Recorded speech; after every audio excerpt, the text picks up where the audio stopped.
అందరికీ నమస్తే. ఈరోజు రైస్ కార్డుకి సంబంధించినటువంటి తాజా సమాచారాన్ని మనం పరిశీలించే ప్రయత్నం చేద్దాం. ముందుగా న్యూ రైస్ కార్డుకి సంబంధించి మనకి హౌస్ హోల్డ్ మ్యాపింగ్లో ఎవరైతే ఉన్నారో వారందరి యొక్క ఆధార్ కార్డ్ జిరాక్స్లను తీసుకుని వెళ్ళి ఒక అప్లికేషన్ను తీసుకుని వెళ్ళి డిజిటల్ అసిస్టెంట్ లేదా డేటా ప్రాసెసింగ్ సెక్రటరీ వారి వద్ద మనం అప్లై చేయాలి. మెంబర్ ఎడిషన్ కార్డులో కొత్త కుటుంబ సభ్యులను జోడించడానికి మనకి ఏం కావాలంటే Aadhaar card, birth certificate, rice card xerox కావాలి.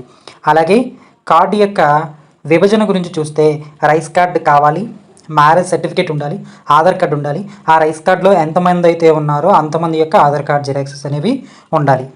అలాగే కార్డు యొక్క పరిస్థితి నుంచి చనిపోయిన వ్యక్తిని తొలగించడానికి మనకి Aadhaar card, rice card, death certificate యొక్క జిరాక్స్ను మనం అందజేయాలి.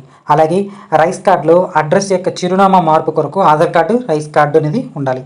అయితే ఈ సర్వీసుల కొరకు గ్రామంలో డిజిటల్ అసిస్టెంట్ని, పట్టణాల్లో డేటా ప్రాసెసింగ్ సెక్రటరీని కలాలి. Thank you for watching. Please like and share and subscribe.